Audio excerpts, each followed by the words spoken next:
Hello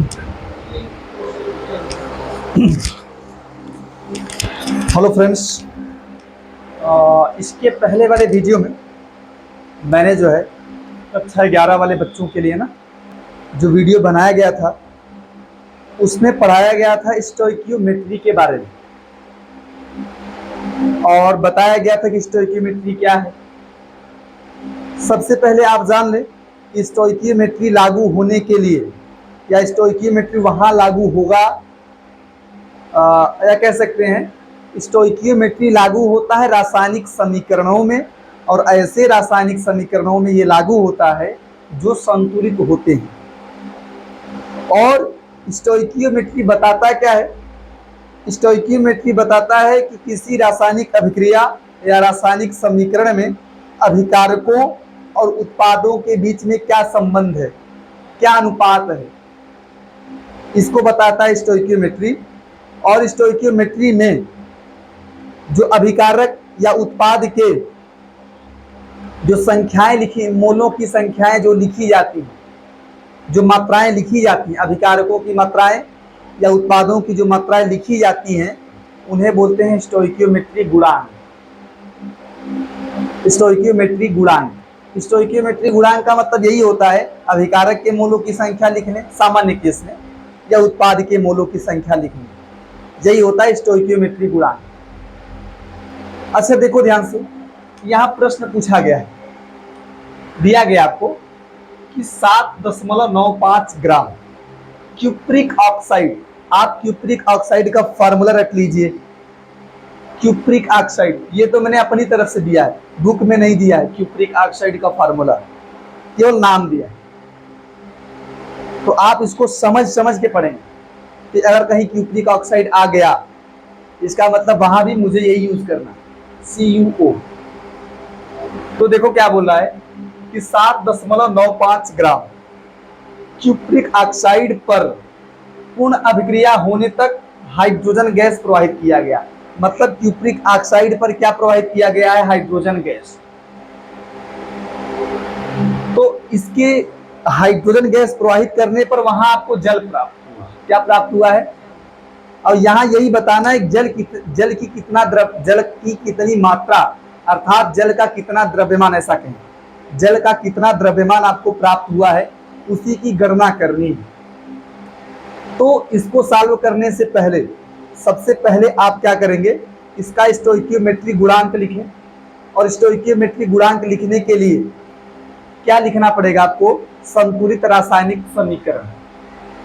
तो सबसे पहले आप लिखें यहां संतुलित रासायनिक समीकरण क्या होगा। तो देखें आप CuO क्यूप्रिक ऑक्साइड है, इस पे क्या प्रवाहित किया गया? हाइड्रोजन। क्या मिला है? जानते हैं क्या मिलता है? आपको मिलता है कॉपर मिलता है और H2O मिलता है। कॉपर मिलता है और क्या मिलता है? H2O। अच्छा देखो, सामान्य केस में अगर आप इसका स्टोइकियोमेट्री गुणांक लिखेंगे, यदि आप इसका स्टोइकियोमेट्री गुणांक लिखेंगे तो 1 मोल, इसका भी 1 मोल, इसका 1 मोल, इसका 1 मोल। यहां मोल की बात नहीं किया गया, सीधा द्रव्यमान लिखो। स्टोइकियोमेट्री गुणांक में केवल मोल नहीं होते, द्रव्यमान भी लिखा जा सकता है, आयतन भी लिखा जा सकता है गैसों के लिए। हाँ, तो यहाँ द्रव्यमान की बात कर रहा है, जिसकी बात कर रहा है उसी के हिसाब से चलिए। अच्छा देखो, आप स्टोइकियोमेट्री के हिसाब से पहले इसका द्रव्यमान बताओ कितना है। इसका द्रव्यमान बताइए कितना है? कॉपर का 63.5, ऑक्सीजन का 16। ध्यान दें, यहाँ इसका 63.5 प्लस 16 कितना आ जा रहा है? 79.5 यही आएगा। आप जोड़ लीजिए 79.5, ये इतना ग्राम, ये इसका इतना ग्राम है। और जल की बात किया है, आप तो चाहे सबका लिख सकते हो, लेकिन जहां जहां जो जो पूछा है वही लिखा करो। प्रश्न के हिसाब से चलें आप, प्रश्न के हिसाब से आप इस पे चर्चा करो और इस पे चर्चा करो, बस। क्यूप्रिक ऑक्साइड पे और किस पे? जल पे, दोनों पे ही चर्चा करें प्रश्न के हिसाब से, प्रश्न के हिसाब से। अगर प्रश्न में ये पूछा हो तो इस पे चर्चा कर दिया, कितना कापर प्राप्त होगा तो कापर पे चर्चा करें। लेकिन तरीका क्या है, देखिए तरीका देखो पहले। अब इससे देखो ये कितना मिल रहा है, 2 + 16 ग्राम, 18 ग्राम ये है। तो देखो ध्यान से, अब बाकी अगर इसकी भी चर्चा करता तो यहां भी आप समझ लेते, लेकिन जो किया है पहले उसी पे चले आप। तो आप ये लिख लें, आप पहले लिखोगे फैक्ट कि फैक्ट क्या है। फैक्ट ये है, और फैक्ट आपको पता चलता है रासायनिक, जो संतुलित रासायनिक समीकरण है वहीं से आपको फैक्ट पता चलती है कि वास्तव में क्या घटना हो रही है, कि वास्तव में हो क्या रहा है। इतने ग्राम CuO से इतना ग्राम जल मिल रहा है कि नहीं। इतने ग्राम CuO से इतना ग्राम जल मिल रहा है, निकालना कितने ग्राम से, ऐसे निकाल लें, आसान प्रश्न है, हार्ड नहीं। तो यहां लिखिए आप, क्या लिखेंगे, सॉल्व किया जा रहा है कि 79.5 ग्राम CuO पर हाइड्रोजन गैस प्रवाहित करने पर, हाइड्रोजन गैस प्रवाहित करने पर प्राप्त H2O का द्रव्यमान, प्राप्त H2O का कितना ग्राम मिला, H2O 18 ग्राम। आप बस समझे, आपको तो याद हो जाएगा। इसके बाद कितने ग्राम से निकालना है, हाँ पहले जो फैक्ट वो लिख लिया करो, कभी भी निकालना हो तो फैक्ट लिखो, उसके बाद सॉल्व करो कि इतने ग्राम से इतना मिल रहा है, तो इतने ग्राम से कितना मिलेगा, 7.95 ग्राम CuO पर हाइड्रोजन गैस प्रवाहित करने पर, पूरा लिख लेंगे कि CuO पर, तो लिख रहा हूं CuO पर हाइड्रोजन गैस प्रवाहित करने पर,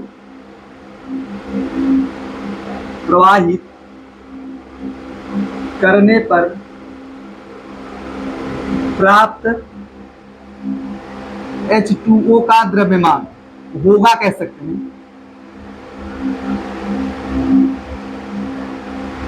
जानते क्या घटना होगी, ये जाएगा ऊपर, वो आएगा नीचे। ये थोड़ा रटे रहिए आप लोग, ठीक है। ये पॉइंट्स गुणा में जाता है, और यहां अगर एक लिखा है, एक भी नीचे आता है, लेकिन एक से क्या मतलब है, नीचे आने से क्या फायदा होगा, ठीक है। जो भी अंक को नीचे आएगा यहाँ, तो क्या लिखेंगे आप, 18 इंटू 7.95, और यहाँ क्या होगा, 79.5 ग्राम H2O। अगर आप इसको कटाएंगे ना तो आपको आंसर मिलेगा 0.1 या 1/10। आप 1/10 कर सकते हैं, कटाने के बाद कर सकते हैं 1/10। कैसे आएगा, मैथ के हिसाब सॉल्व कर लेंगे आप कि भाई देखो, अगर एक अंक यहाँ लेके जाऊंगा 10 तो नीचे 10 हो जाएगा, कैंसिल हो जाएगा, तो वही है। तो 1/10, 1/10 का मान, 1/10 का मान 0.1 होता है, या वही लिखो 1/10। अब वही 10 जाएगा यहाँ तो 1.8 हो जाएगा, पता होना चाहिए आपको। ये कितना हो जाएगा, 1.8। यहाँ आपको मिलेगा 1.8 ग्राम। सॉल्व आप किसी भी तरीके से कर सकते हैं, ये तो मैंने अपने तरीके से सॉल्व किया, शॉर्ट फॉर्म में। अच्छा देखिए, इसका मैं थोड़ा सॉल्व कर लूं। इसका देखिए क्या बोला है कि हाइड्रोजन द्वारा 1 किग्रा Fe2O3, हाइड्रोजन द्वारा 1 किग्रा का मतलब 1000 ग्राम, 1000 ग्राम। यहां आप लिख लीजिए, ग्राम में सॉल्व करें आप। 1000 ग्राम Fe2O3 के अपचयन से कितना Fe प्राप्त होगा, आयरन या लोहा जो भी कहे। अच्छा देखिए, आप पहले वही फैक्ट लिखो। फैक्ट क्या लिखेंगे आप, फैक्ट मैं यहां लिख रहा हूं, थोड़ा सा यहीं लिखेंगे आप। ये जो यहाँ लिख रहा हूँ इसको यहाँ लिखना है, ठीक है, क्योंकि थोड़ा सा जगह देखो आ नहीं रहा होगा, आएगा लेकिन फिर लिखने वाला कहाँ लिखूंगा। समझ तो पा रहे आप कैसे नोट करना है, आप समझे। पहले मैं यहाँ फैक्ट लिख रहा हूँ, इसका क्या लिखेंगे, Fe2O3 प्लस H2 क्या मिलेगा पता है, Fi बन जाएगा, Fi बन जाएगा, जितना Fi सब Fi बन जाएगा, और H2 बनेगा H2O। H2 क्या बनेगा, ये O ले लेता है। ये रासायनिक समीकरण आपको याद होना चाहिए। हाँ, यहाँ O की संख्या देखिए बराबर नहीं है, ध्यान दें आप, O की संख्या बराबर नहीं है, तो आप यहाँ 3 कर दीजिए, H गड़बड़ हो गया, H यहाँ कितना कर देंगे आप, 3 कर देंगे। अब देखो पूछ क्या रहा है, पहले फैक्ट लिख लो कि फैक्ट में इसका कितना द्रव्यमान, देखिए इसका 56 होता है, 56 दूना 112 प्लस 48 कितना आएगा पता है, 160 ग्राम। कितना ग्राम, 160 ग्राम। पूछ रहा है 160 ग्राम से कितने मिले पता है, 160 ग्राम Fe2O3 के HCl से ये Fe कितना मिल रहा है, फैक्ट लिख लो पहले, 112 ग्राम। 100 पहले फैक्ट लिखे आप, हमको निकालना कितने में, 1000 ग्राम। तो पहले फैक्ट लिखो, तरीका मैंने बताया। तो ऐसा लिखें आप कि 100, वो लिखने के बाद इसके नीचे 160 ग्राम Fe2O3 के हाइड्रोजन द्वारा H2 द्वारा अपचयन से प्राप्त लोहा या Fe को, प्राप्त लोहा कितना ग्राम है, 112 ग्राम Fe को, 112 ग्राम Fe। ये क्लियर है। आप निकालना कितने में है, 1000 ग्राम, ग्राम में सॉल्व करें। 1000 ग्राम Fe2O3 के H2 द्वारा अपचयन से प्राप्त Fe, क्या समझ नहीं आ रहा क्या, 1000 ग्राम Fe2O3 के H2 द्वारा अपचयन से कितना Fe प्राप्त होगा। तो मैंने आपको बताया तरीका, ये जाएगा ऊपर 112 बटा क्या आएगा 160 और 1000 ऊपर ग्राम Fe। यहां थोड़ा आएगा कि देखो आएगा ना। अच्छा देखें आप, 0 से 0 कैंसिल करा दीजिए, 4 16 से भी कर सकता है, लेकिन 4 से कराइए पहले सही से। 4 चौक 16, 4 3 12 और कितना आएगा, अरे यार 4 दूनी 8 और क्या होगा, यही होगा। फिर 4 से कटाइए, 7 मिलेगा, कितना ग्राम हो जाएगा, 700 ग्राम है। इजी प्रश्न है, हार्ड नहीं।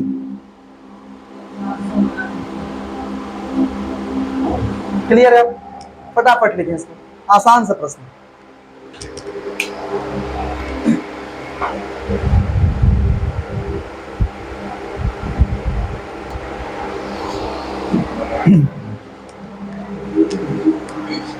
ध्यान दीजिए आप लोग, ध्यान दीजिए क्या प्रश्न दिया है, क्या प्रश्न दिया है, प्रश्न दिया है 20 ग्राम कैल्शियम कार्बोनेट के विघटन, विघटन का मतलब टूटना, कि जब 20 ग्राम कैल्शियम कार्बोनेट टूटेगा तो CO2 का आयतन कितना प्राप्त होगा, एनटीपी पर,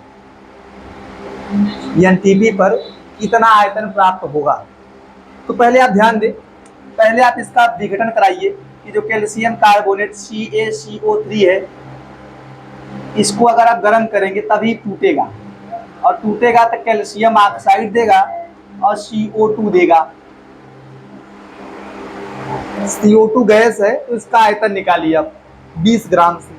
अच्छा देखो ध्यान से, अगर इसका 100 ग्राम, देखो ध्यान से इसका जोड़ लीजिए, कैल्शियम का 40, कार्बन का 12, ऑक्सीजन का 16 3 48, जोड़ेंगे पूरा 100 आएगा, जोड़ लीजिएगा।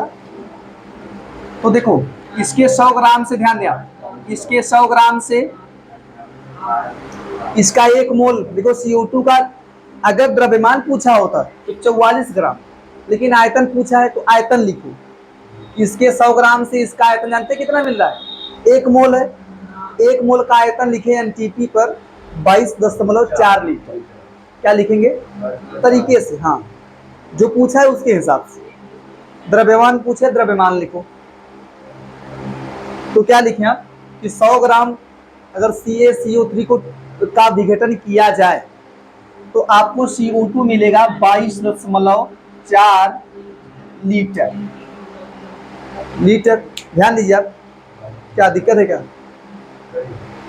तो देखो ऐसे लिखो कि 100 ग्राम CaCO3 के विघटन से प्राप्त CO2 का आयतन, तो क्या लिखेंगे 22.4 लीटर CO2 लिखो। ऐसे लिखिए आप 100 ग्राम CaCO3, 100 ग्राम CaCO3 के विघटन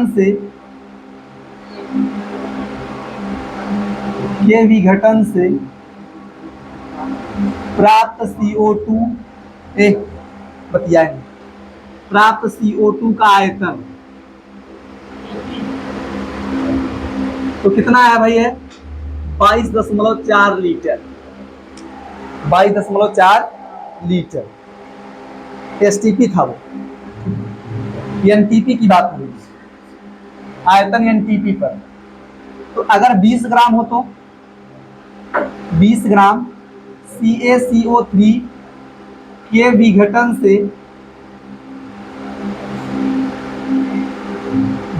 से प्राप्त CO2 का आयतन, होगा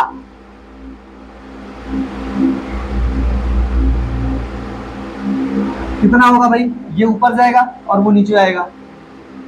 तो क्या लिखेंगे 22.4 बटा 100 इंटू 20 लीटर लिखे आप। आयतन लीटर में निकालें, क्या होगा देखिए, हाँ 20 पंजे 100 आ जाएगा।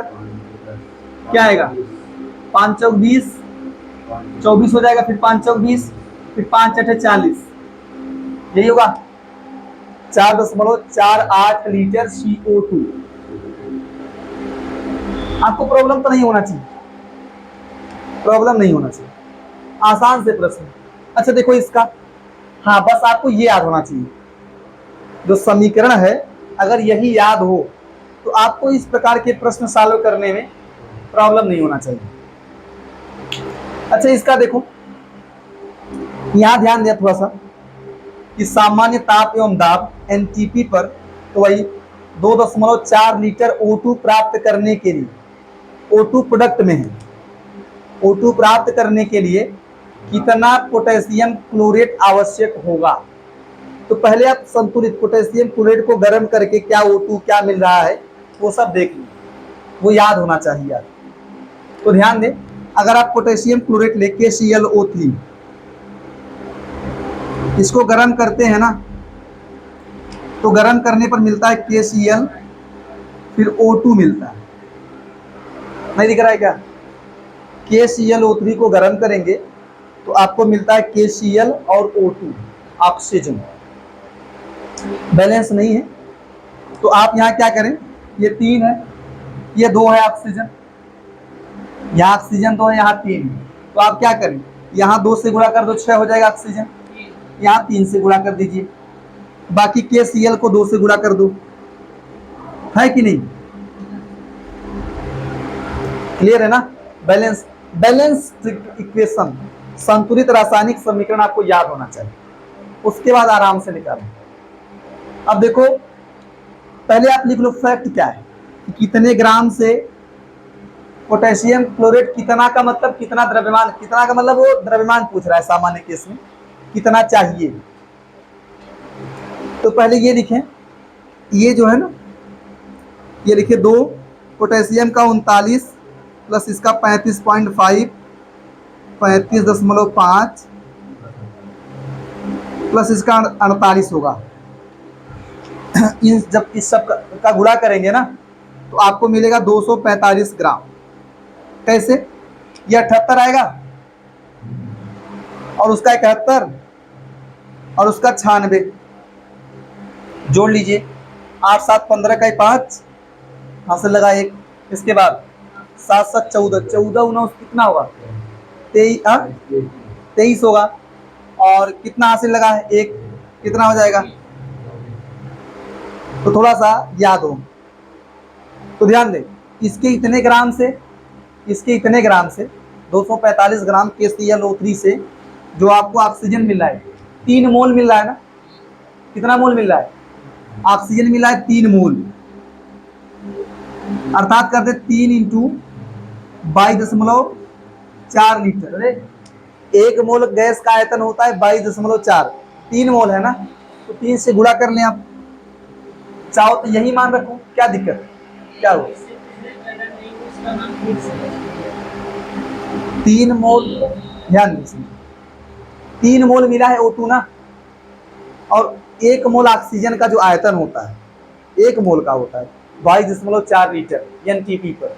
3 मोल है, 3 से गुणा कर दीजिए। गैस में जितना भी मोल हो उसके हिसाब से गुणा कर लीजिए आप। चाहो यही गुणा कर लो, चलो क्या होगा? 3 चौक 12,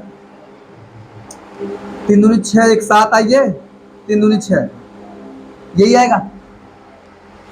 तो पहले आप लिखो इतने ग्राम से इतना लीटर मिल रहा है, या ऐसा पूछो, ऐसा लिखा दो, इतना लीटर O2 प्राप्त करने के लिए आवश्यक KClO3 कितना है, तो उतना लीटर प्राप्त करने के लिए कितना होगा, आराम से निकालते हैं। देखिए ऐसे लिखे, प्रश्न के तरीके जिस तरीके से प्रश्न पूछा हो उसी तरीके से आपका आंसर होना चाहिए, ठीक है।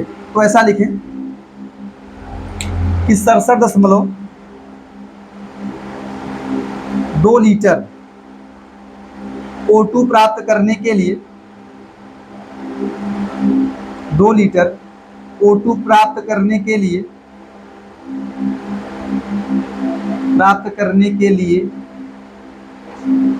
आवश्यक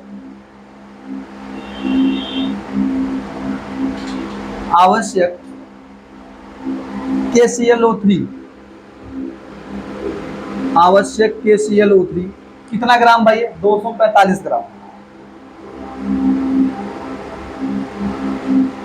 तो कितना लीटर? ध्यान दें आप, तो अगर आपका 2.4 लीटर O2 हो, 2.4 लीटर O2 प्राप्त करने के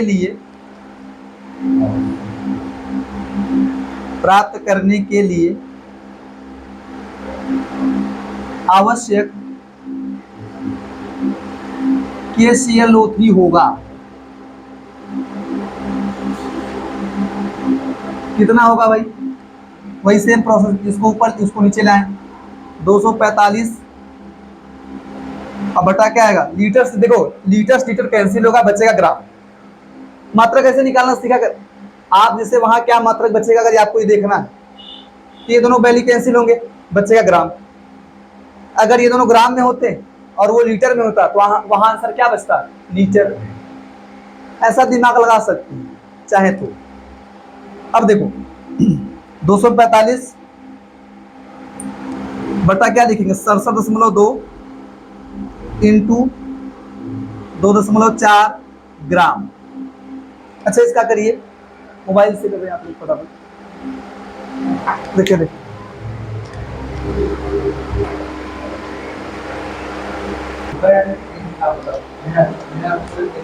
ध्यान दीजिए आप, इसका आंसर क्या है बता रहे हैं? 8.75 ग्राम। अभी तक तो जितने भी प्रश्न आपने सॉल्व किए हैं बहुत आसान प्रश्न है। इतना लगाइए, इसी के बाद मैं पढ़ा रहा हूं सीमांत अभिकर्मक, ठीक है? हाँ यही दोनों था, एक ये था ना, यही वाला था आपका।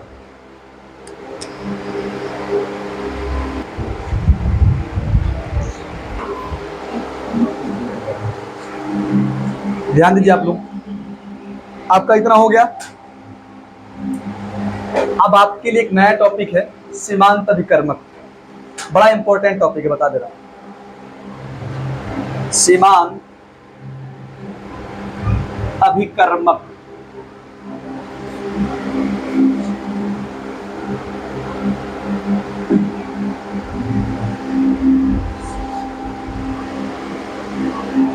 ध्यान दें आप, आपका हेडिंग है सीमांत अभिकर्मक।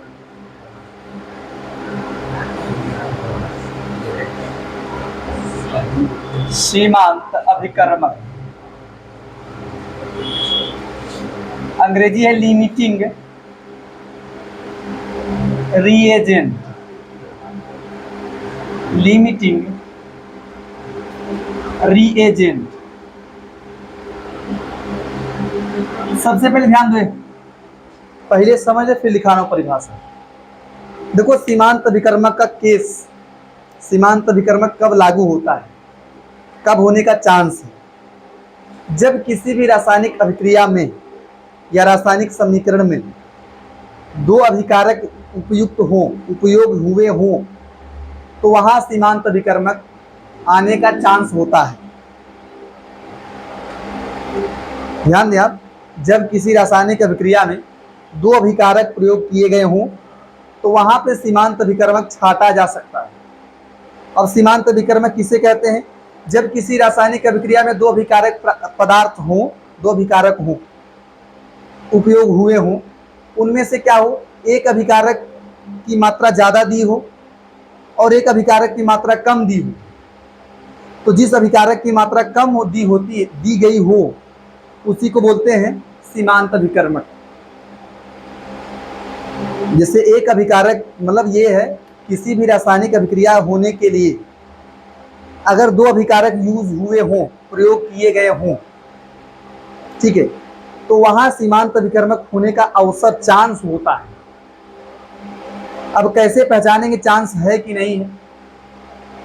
ध्यान दें आप ये देखिए कि अगर सीमांत अभिकर्मक में ऐसा कहें, अगर रासायनिक अभिक्रिया में दोनों अभिकारक पदार्थ अपने स्टोइकियोमेट्री गुणांक में ही हो, स्टोइकियोमेट्री गुणांक में ही उपस्थित हो, तो वहां सीमांत अभिकर्मक का केस नहीं लगाना है।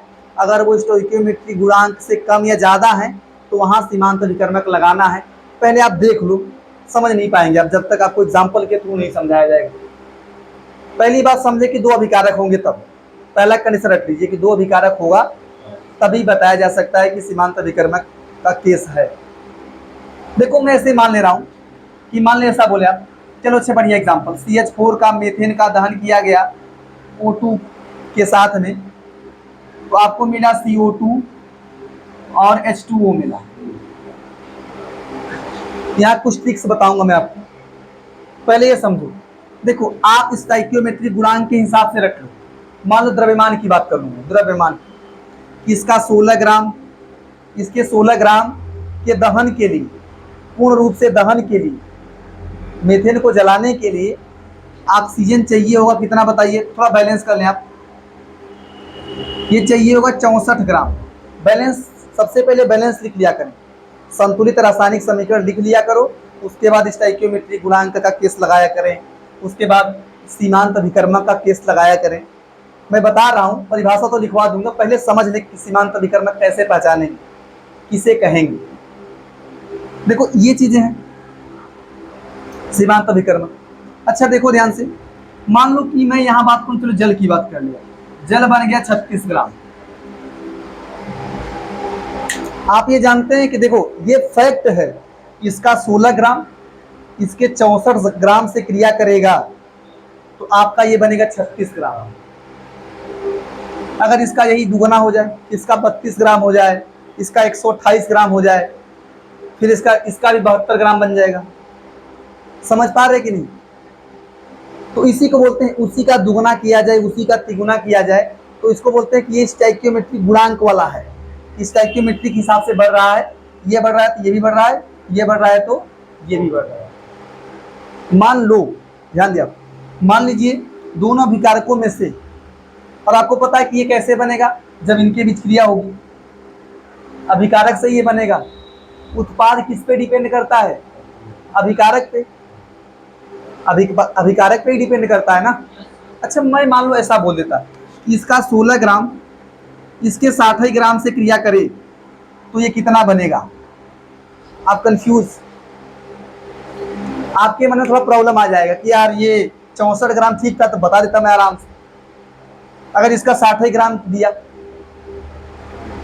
देखो आपको प्रश्न यहां दिया जाएगा, ऐसे देगा कि इसका 10 ग्राम कुछ भी दे दे।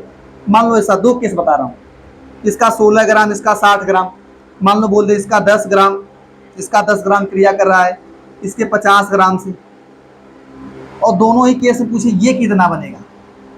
मान लो जल की बात करूं, CO2 भी पूछ सकता है, वो CO2 भी पूछ सकता है कि कितना CO2 बनेगा, ग्राम मान लो। फिलहाल मैं H2O की पहले बात कर लूं, फिर CO2 की बात करूंगा।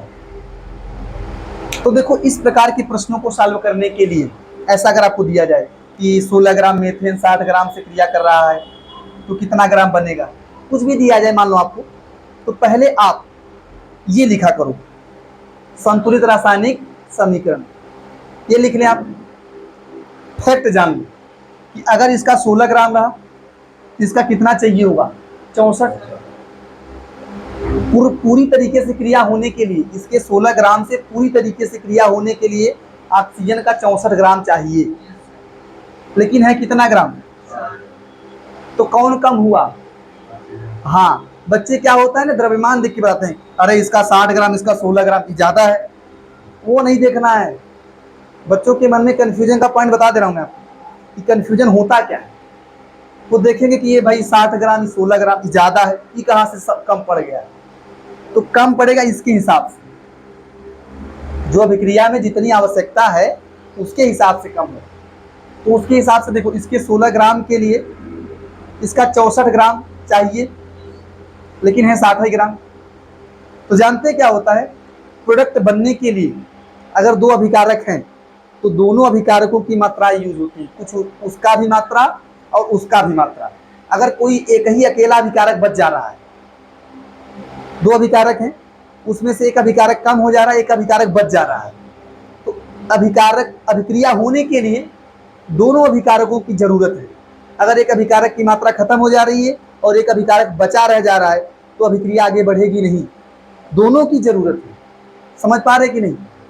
और जब अभिक्रिया आगे नहीं बढ़ेगी तो प्रोडक्ट बनेगा नहीं। समझ पाए मेरी बातों को आप, कि अभिक्रिया होने के लिए 2 अभिकारक हैं तो दोनों की मात्राएं पर्याप्त होनी चाहिए। अगर उनमें से एक कम हुआ, एक कम होगा तो जाहिर सी बात एक बढ़ जाएगा। अगर एक पदार्थ कम होगा तो एक बढ़ जाएगा। तो अगर यही है कि अगर एक पदार्थ कम हुआ तो प्रोडक्ट जितना बनना चाहिए था उतना बनेगा नहीं, यही आपको समझना है। तो यहाँ आप रख लें कि अगर इसका 60 ग्राम होगा, भले से इसका 16 ग्राम, इसका भी तो मात्रा होना चाहिए, कम पड़ गया तो अभिक्रिया आगे नहीं बढ़ेगी, मतलब 36 ग्राम नहीं बनेगी, 36 ग्राम से कुछ कम बनेगी। तो इसी को बोलते हैं सीमांत अभिकर्मक, कि जो उत्पाद की मात्रा को नियंत्रित कर दे, उत्पाद इसी के हिसाब से बनेगा। समझे आप? अब ना जो प्रोडक्ट बनेगा 16-60 में जो प्रोडक्ट बनेगा वो 16 के हिसाब से नहीं बनेगा, किसके हिसाब से बनेगा? क्योंकि इनकी ज्यादा मात्रा उपस्थित है, जितना चाहेगा इतना यूज कर लेगा और बचा रह जाएगा।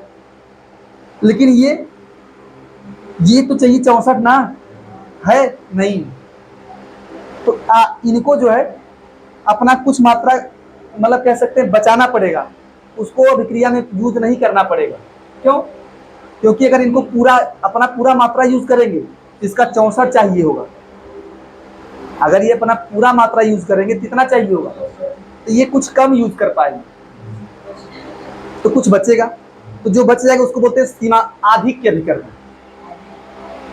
जिस पदार्थ की मात्रा बच जाएगी, हाँ, उस पदार्थ को बोलेंगे ज्यादा है, अपनी भाषा में बोलेंगे ज्यादा है, तो उसका नाम होता है आधिक्य अभिकर्मक। और जो पदार्थ खत्म हो गया, जितना चाहिए था रिएक्शन के लिए उतना नहीं दिया गया है, तो उसको बोलेंगे सीमांत अभिकर्मक। और जो प्रोडक्ट बनेगा रिएक्शन में, जो प्रोडक्ट बनेगा वो इसके हिसाब से नहीं बनेगा, आधी के अभिकर्मक के हिसाब से कभी नहीं बनता, इसके हिसाब से बनता है सीमांत अभिकर्मक के हिसाब से। क्यों? क्योंकि इनको जितना चाहिए होगा वो सब ले लेंगे, प्रोडक्ट बना लेंगे, लेकिन इनको तो इनका डिमांडे अलग है, इनको चाहिए 64। समझ पा रहे हो? मान लो यही केस में उल्टा कर दूं, इसको समझा रहा हूं पहले इसको। मान लो यही केस हो जाता, ये 16 है, ये 68 हो जाए, इसका 16 ग्राम और इसका कितना हो जाए 68 ग्राम। फिर पूछिए ये कितना बनेगा, तो पहले ये रख लो इसका 16 ग्राम, दिमाग ध्यान से, इसका 16 ग्राम, अगर इसके 64 ग्राम इसका होता तो ये 36 बनता, लेकिन इसका 16 ग्राम इसका 60 ही कम पड़ गया, तो प्रोडक्ट भी कम बनेगा, प्रोडक्ट भी क्या होगा कम बनेगा। यहां देखिए आप, इसका 16 ग्राम इसका 68 ग्राम, कोई पूछिए कितना बनेगा, जानते क्या हुआ? इसमें देखो बढ़ कौन रहा है, हाँ ये बढ़ रहा है कि नहीं? क्योंकि इसके 16 ग्राम के लिए 64 चाहिए इसका, लेकिन है 68 ग्राम, तो ये आपका होगा सीमांत अभिकर्मक, और ये क्या हो जाएगा आधिक्य के अभिकर्मक। समझ पा रहे कि नहीं? और अब जो प्रोडक्ट बनेगा तो किस पे डिपेंड करेगा? इस पे, मतलब सीमांत अभिकर्मक पे ही डिपेंड करता है, लेकिन इस केस में सीमांत अभिकर्मक आपका CH4 है, अभी सीमांत अभिकर्मक आपका ऑक्सीजन था। क्लियर हो पा रहे हैं आप? हाँ अच्छा देखो यही है। अब कोई पूछे जल कितना बनेगा, तो जल इनके हिसाब से बनेगा। आप जानते हैं कि 16 ग्राम से कितना जल बन सकता है? नहीं समझ पा रहे हैं? अभी आप प्रॉब्लम में थे, देखो मैं बता दूं, मैंने इसको क्यों नहीं बताया कि इसके देखो अभी यहाँ जो जल बनेगा इसके हिसाब से बनेगा, किसके हिसाब से? 60 वाले के हिसाब से, जो कम पड़ा है उसके हिसाब से। हाँ यहाँ तो मैंने, आप ये कहेंगे कि आपने यहाँ नहीं बताया कितना जल बनेगा, एग्जैक्ट आंसर नहीं दे पाया मैं, क्यों? क्योंकि आपको यहाँ थोड़ा पता था कि 16 ग्राम से कितना हो जाएगा, आपको पता है पहले से, लेकिन यहाँ थोड़ा सा कैलकुलेशन टफ है। लेकिन मैं इतना कह सकता हूँ कि ये यहाँ जो प्रोडक्ट बनेगा 60 ग्राम के हिसाब से 36 से कम बनेगा। कितना बनेगा? अच्छा कितना बनना, अगर वो निकालना, अगर मान लीजिए वो निकालना, तरीका क्या होगा? मान लो इस रिएक्शन के लिए मैं तरीका बता रहा हूँ, इस रिएक्शन के लिए, तो देखो तरीका क्या होगा, आप ऐसा निकालो, पहले फैक्ट लिखो, पहले फैक्ट लिखिए कि पहले जान लो कि सीमांत अभिकर्मक यही है। अब जो प्रोडक्ट बनेगा मुझे इसी के हिसाब से सॉल्व करना, सीमांत अभिकर्मक के हिसाब से ही। तो पहले ये लिखें कि 64 ग्राम ऑक्सीजन से कितना ग्राम बनता है, तो इतने ग्राम से कितना बनेगा, ऐसे लिखना है, बता रहा हूं, ऐसा लिखें 64 ग्राम ऑक्सीजन से प्राप्त H2O कितना ग्राम, 36 ग्राम। क्लियर है आप? अब ये 60 ग्राम हो जाए तो 60 ग्राम ऑक्सीजन से प्राप्त H2O, ऊपर जाएगा 60 और नीचे 64 और 36 ग्राम। कटाइए आप, 4 से कट जाएगा, 4 9 36, 16 आ जाए, फिर 4 से कटे, 4 चौक 16 और 4 1 4, 4 5 20, 15 9 कितना हुआ? 135, 135 बटा 4 ग्राम, 4 3 12 और फिर 4 3 12 जाए, 4 7 28, 4 5 20। बना कि नहीं कम भाई? 36 से कम बना कि नहीं? यही बात। तो आपके आप पहचान थोड़ा सा माइंड में कर पाएंगे, आप माइंड में सीमांत अभिकर्मक पहचानने के लिए आपको ये फैक्ट पता होना चाहिए। अच्छा मैं अगर यहाँ बोलूँ यहाँ सीमांत अभिकर्मक कौन, तो आप थोड़ा सा ना देखो, यहाँ में क्या था, एक वैल्यू पता थी आपको, यहाँ दोनों वैल्यू प्रॉब्लम कि 10 ग्राम दे दिया है, ये भी इसके हिसाब से नहीं दिया है। जैसे क्या होता है, अगर एक यहीं से उठा के दिया होता, इसी का दुगुना तिगुना करके दिया होता, अगला में थोड़ा प्रॉब्लम होता कि 64 का दुगुना तिगुना नहीं, कुछ कम दिया, 2 अंक 4 अंक कम दिया है, तो उसके हिसाब से आप सीमांत अभिकर्मक पहचान लेते हैं। लेकिन यहाँ दोनों वैल्यू में कमी कर दिया है, इसका 16 से 10 कर दिया है, इसका कितना कर दिया है 50। अभी यहाँ आपको सीमांत अभिकर्मक पहचानने बड़ी प्रॉब्लम होगी। यहाँ आपको सीमांत अभिकर्मक पहचानने में क्या होगा, यहाँ तो आपने आराम से छाट लिया। अब देखो इस प्रकार के प्रश्नों को सॉल्व करने का तरीका क्या है, जहां आपको दोनों ही वैल्यू प्रॉब्लम है। समझ पा रहे कि नहीं? यहाँ आपके लिए दोनों अनजान हैं, कह सकते हैं। यहाँ तो एक जान रहे थे आप, ऐसा मानो ना, यहाँ मैं पहले से इसको जान रहा था, ये थोड़ा कम हुआ है कि नहीं? ऐसे यहाँ भी इसको मैं पहले से जान रहा था, ये थोड़ा बढ़ा। यहाँ दोनों ही वैल्यूज अनजान हैं, जिसके बारे में नहीं जानते। फिर सीमांत अभिकर्मक कैसे छाटेंगे? परिभाषा तो चल लिखवा दूंगा, तरीका बता दूं और क्या। अब देखो, अगर जब दोनों ही वैल्यूज अनजान रहे तो उसके लिए कैसे यूज करेंगे? तो आप ऐसे मनमानी चाहे जिसका ऐसा यूज कर लो कि पहले फैक्ट लिखो कि 16 ग्राम मेथेन्स के पूर्ण दहन के लिए कितना चाहिए ऑक्सीजन? 64 ग्राम। अब इसी में पता करना एक बढ़ा एक कम हुआ ना, ध्यान दिया, थोड़ा सा स्टॉप करो, स्टॉप, ध्यान दिया, ये दोनों ही वैल्यूज अनजान है, तो आप क्या करें, दोनों के हिसाब से सॉल्व करो। फिर ये समझो कि इसके 10 ग्राम के लिए इसका कितना चाहिए, इसके 10 ग्राम के लिए इसका कितना चाहिए। अगर जितना चाहिए, जितना वैल्यू निकालेंगे, भी सॉल्व करके निकाल लूंगा, अभी तो आप निकाल लेंगे ना कि भाई इसके 64 के लिए, इसके 16 ग्राम के लिए इसका 64 चाहिए, इसके 10 ग्राम के लिए इसका कितना चाहिए होगा, वो निकाल लेंगे आप। तो जो वैल्यू मिलेगी, अगर ये 50 उससे ज़्यादा निकला तो बोलेंगे भाई ये ज़्यादा दिया है। नहीं समझे क्या?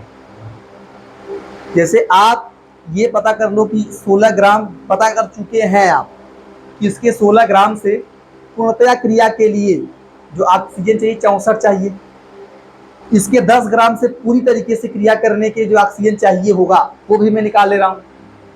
तो जो आएगा, जो ऑक्सीजन चाहिए, मतलब 10 ग्राम से पूरी तरीके से क्रिया हो जाएगी, उसमें अगर जो वैल्यूज आई वो 50 से ज़्यादा आई तो बोलेंगे भाई ये कम दिया है, बढ़ाना चाहिए था, तो मतलब ये बढ़ेगा। दिमाग लगा लीजिए आप कि जो वैल्यू मिलेगी आपको, अगर वो वैल्यू 50 से ज़्यादा निकली तो कहेंगे ये कम है, इसको बढ़ाना चाहिए। तो क्या होगा, ये सीमांत अभिकर्मक हो जाएगा और ये क्या हो जाएगा, आधिक्य अभिकर्मक। क्लियर है आप? और जो वैल्यू आई अगर वो 50 से कम हुई तो बोलेंगे यही कम पड़ गया, इसका सीमांत, ये सीमा हो जाएगा सीमांत अभिकर्मक, ये हो जाएगा। अभी तो क्लियर है आप? मैं देखो दिखा दे रहा हूँ तरीका, देखो इसको लगा के दिखा रहा हूँ। आप ऐसा लिखें 16 ग्राम CH4 के पूर्ण दहन के लिए, यही होता है फैक्ट, हर जगह लिखना पड़ेगा आपको। फैक्ट लिख के फिर आराम से 16 ग्राम CH4 के पूर्ण दहन के लिए, पूर्ण दहन के लिए आवश्यक ऑक्सीजन कितना चाहिए होगा भाई, 64 ग्राम। कितना चाहिए होगा? अगर 10 ग्राम हो, इसी से निकाल दो, चलो, अगर 10 ग्राम CH4 हो, इसके पूर्ण दहन के लिए कितना चाहिए होगा, इसके पूर्ण दहन के लिए कितना ऑक्सीजन चाहिए होगा, ऊपर लेके जाओ, चलो 64, हाँ, इंटू 10/16, 16 चौका 64 हो जाएगा। कितना चाहिए होगा, मतलब 40 चाहिए होगा, ये तो ज़्यादा दे दिया है, ज़्यादा दिया है कि नहीं? हाँ, अभी तो आप निकाल 10 ग्राम 20 ग्राम, अभी बहुत टफ में देगा। मान लो निकालना हो कि कितना बचा, जैसे मान लीजिए ये यहाँ आपने क्या देखा, इसके 10 ग्राम से इसका 40 ग्राम पूरी तरीके से क्रिया कर लेगा। अब यहाँ ये पूछेगा ना कि यहाँ सीमांत अभिकर्मक कौन है, तो आप ये बोल सकते हैं, ऐसा बोलिएगा, ऐसा बोल, ध्यान दो आप, अगर पूछे कि यहाँ सीमांत अभिकर्मक कौन है, तरीका लिखने का होता है।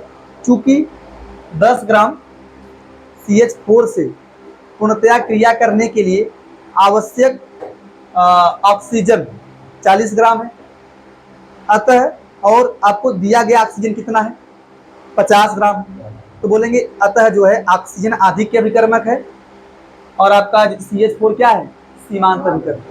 क्या है?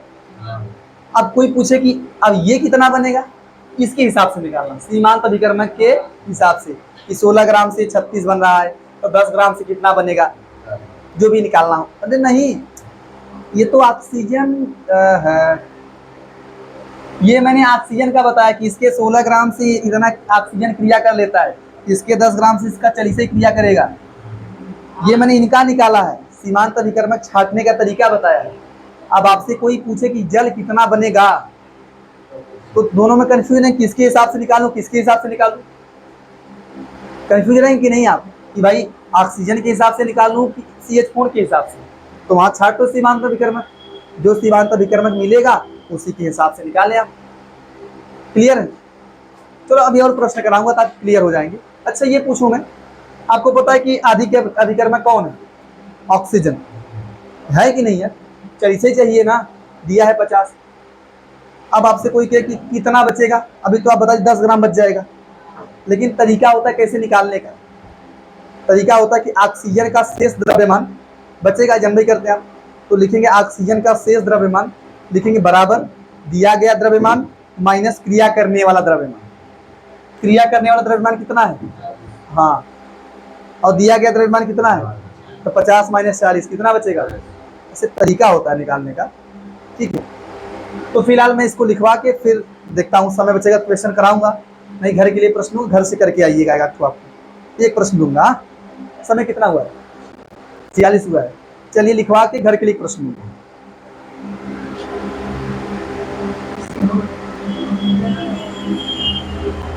तो पहले रट लो कि सीमांत अभिकर्मक का केस क्या है, 2 अभिकारक होने चाहिए, 1 अभिकारक नहीं, तब लागू हो सकता है। लागू होगा कि नहीं, अच्छा ये भी बात है। अच्छा मान लो ऐसा केस हो जाता, जितना दिया था ठीक उतना ही निकल गया, जैसे हाँ बराबर ही निकला, तो कह दो यहाँ कोई घटेगा नहीं, सब बराबर है, ये सीमांत अभिकर्मक का केस नहीं है। यही बढ़िया कंडीशन है कि मान लो जितना दिया था सब एकदम खर्च बढ़िया हो जा रहे हैं, कोई बचा ही नहीं रहा है।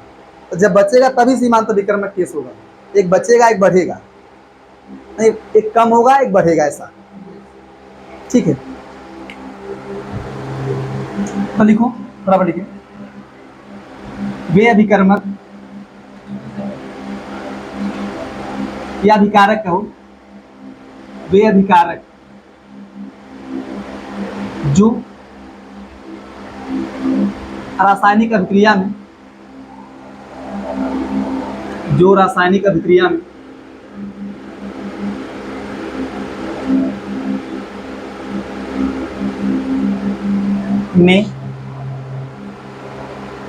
पहले समाप्त होकर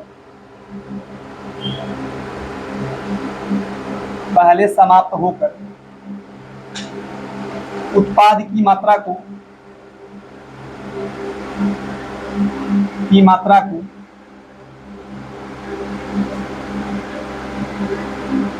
सीमित कर देते हैं,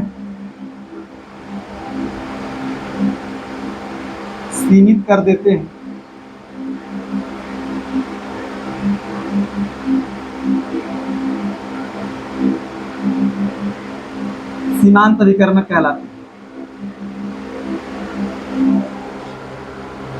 सीमांत अभिकर्मक कहलाते हैं।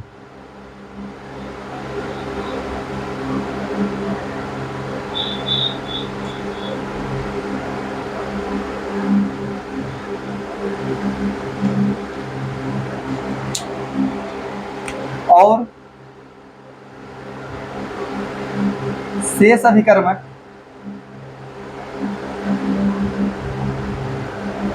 और जो बचेगा उसे क्या बोलेंगे आप? आधिक्य अभिकर्मक। आधिक्य अभिकर्मक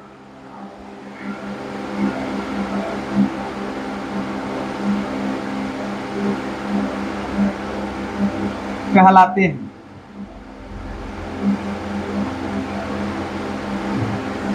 फटाफट लिखें आप।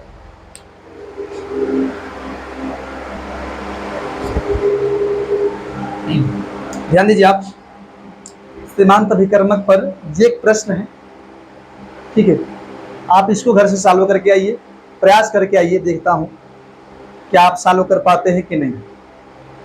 और इसके अलावा बहुत सारे प्रश्न आपको दिए जाएंगे अगले वीडियो में इस बेस पर, सीमांत अभिकर्मक पर।